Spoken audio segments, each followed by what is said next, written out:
Why exactly did the world champion Philadelphia Eagles get rid of C.J. Gardner-Johnson?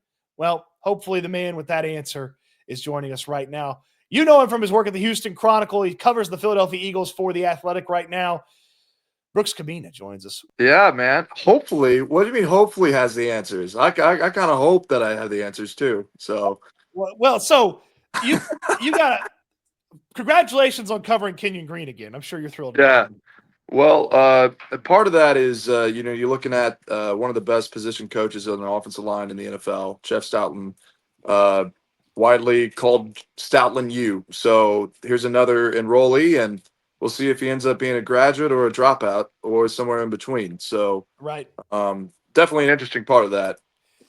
So to me, the most interesting part is C.J. Gardner-Johnson, and you can really explain how much of a piece of the defense for the Eagles he was. What would have conspired that would have had the Eagles basically give up and send him away for a super underperforming offensive lineman and a late round pick in next year's draft? Do you have any sense of why they maybe would have gotten rid of this guy? Yeah, this is a situation. Talking to Howie Roseman at the NFL Combine, one of the things that he said that pretty much set the tone for the offseason was that, basically they're looking at their entire roster like a layer cake. And basically, the bottom, you get your foundation, things that you're building on top of that.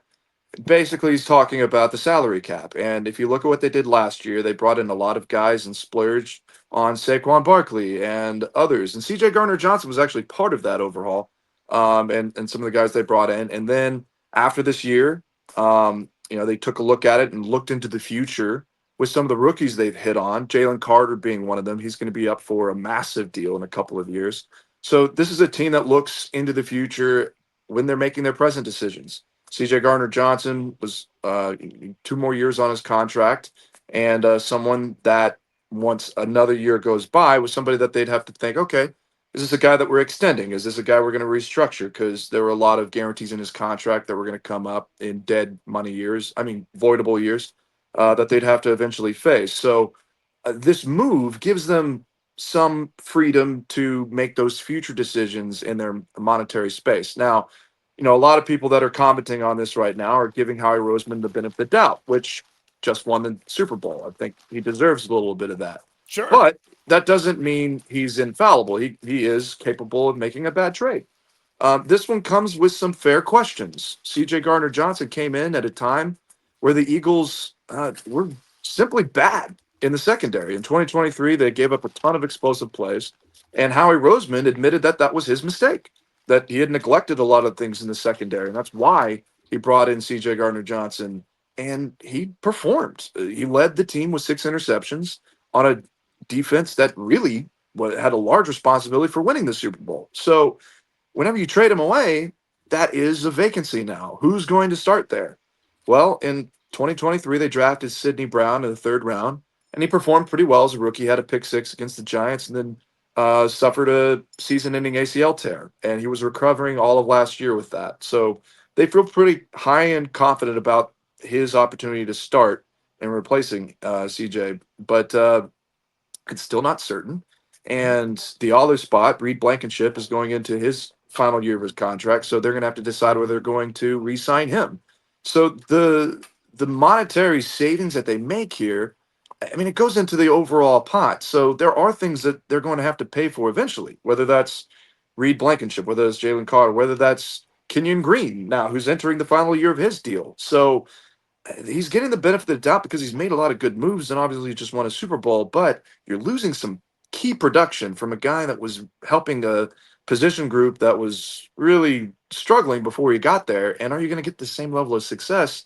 It's not all that guaranteed. So there are a lot of fair questions here, but the Texans are getting a safety in CJ Gardner-Johnson, who's, he's very productive.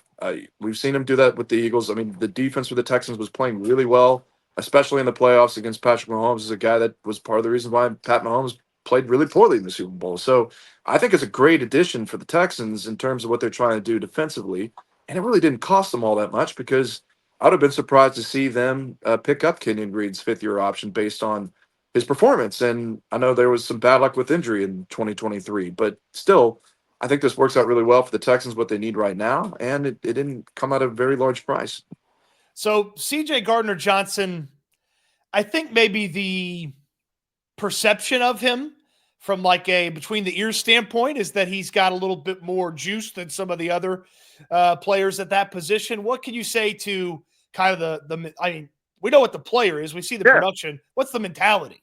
Oh no, I mean he's got a screw loose. Like he comes out on the field and he plays out of his mind. And the Eagles like that. I think there's a lot of conversation right now from Eagles fans wondering like they're looking for that because there's questions with this trade. They're like, there must be something else. Like he must have been a head case in the locker room. I don't think that was the case. This is something that the Eagles knew.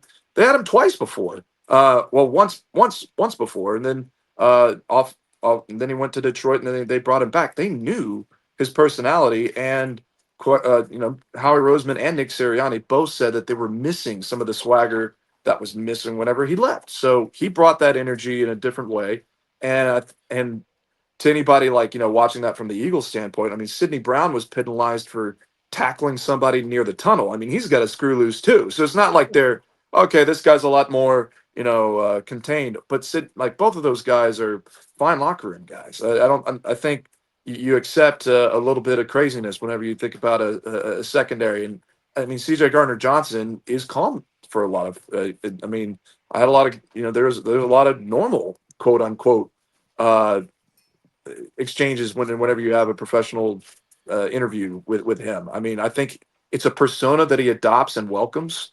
I remember the first time whenever I interviewed him in training camp, he kind of said, "All right, the media, you guys are going to criticize me. Kind of, I don't know, made us not enemy is a strong word, but he knew that his style of play and his for the lack of better term, like a guy that plays with a lot of maybe with a screw loose, maybe is kind of Easy not target. easy target, and was accepting that before, and it even came out of our lips. So like he's going to go out there and be himself, playing within kind of the persona of a safety that he believes that he needs to be to get the production he's going to get on the field. Now, sometimes that might be annoying to most other teams. That's annoying. I mean, the Athletic, we did a player poll across the NFL, and one of the questions was who's the most annoying player in the NFL, and CJ Gardner-Johnson won by a landslide. So, but he's your annoying guy, right? Like that's right. kind of the deal. So a lot of the players that played with him really kind of fed off of his energy. So in the right context, that's a good player to have. So I wouldn't see that as concerning given the way the Texans play defense. They like to bring a lot of energy to it, and what DeMeco Ryans has done on that defense, he kind of likes that. So he makes a lot of sense in a lot of the ways that I remember them transferring into whenever DeMeco first got there. Brooks, man, you've laid it out perfectly for us. I know you're on a little vacation, so I don't want to take up too much of your time, but appreciate you. I mean, I wouldn't call it vacation. This is working. Well, is the weather better than Philadelphia? I mean, it's all right. Okay. It's all right. Feels like vacation.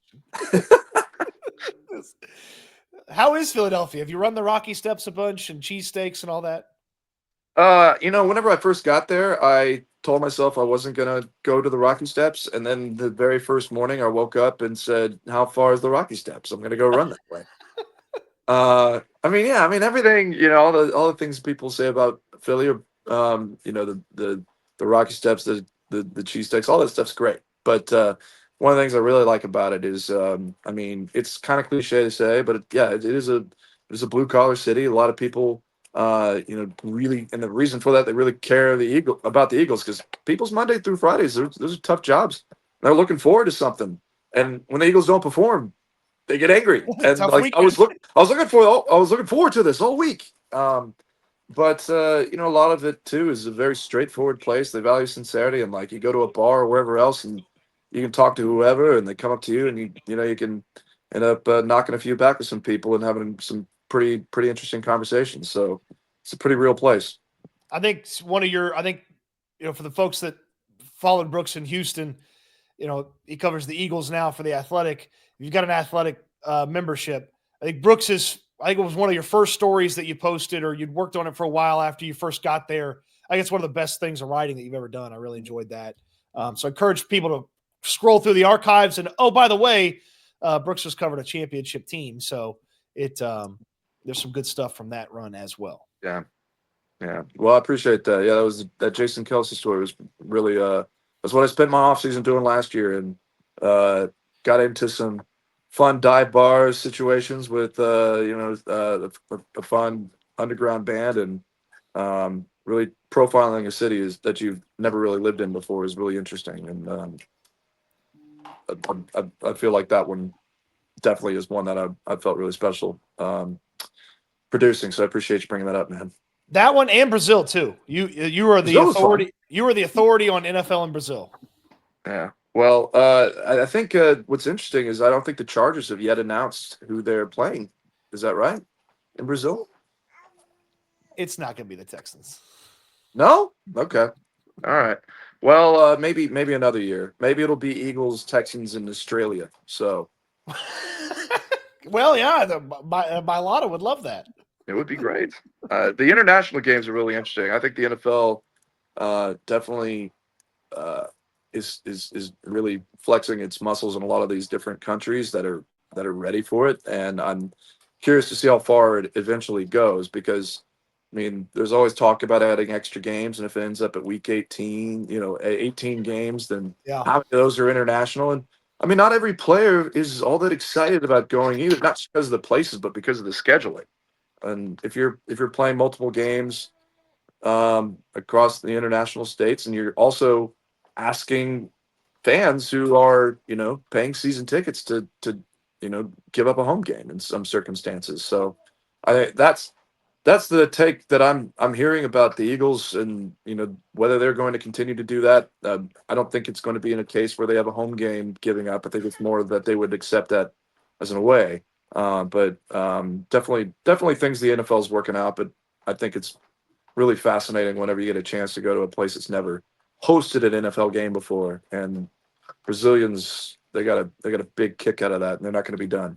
Well, if by chance the Texans ever end up in Brazil, you'll be the authority for all the Texans fans to come to on where to go, what to eat, and all that kind of stuff. Oh, I got you. And when the Texans and Eagles inevitably make another trade down the road, we'll have you on again. Yeah, or pick up another linebacker or whoever else. Yeah, those guys love dealing with each other. Howie Roseman and Nick Caserio. You deal with who you know. Exactly. Work with who you like working with. I think is another thing they always do. It's kind of like why I'm on the hotline here, right? So Yeah, there's other Eagles people I know, but I like you. Yeah, you might have gotten 5 times the value out of somebody else, but we got a relationship here. Sounds good, Brooks. Thank you as always, man. All right, take care. Great stuff from Brooks Kubena. Covers the Eagles for The Athletic, and of course, used to cover the Houston Texans for the Houston Chronicle. Woo, he got me kind of fired up about CJ Gardner-Johnson.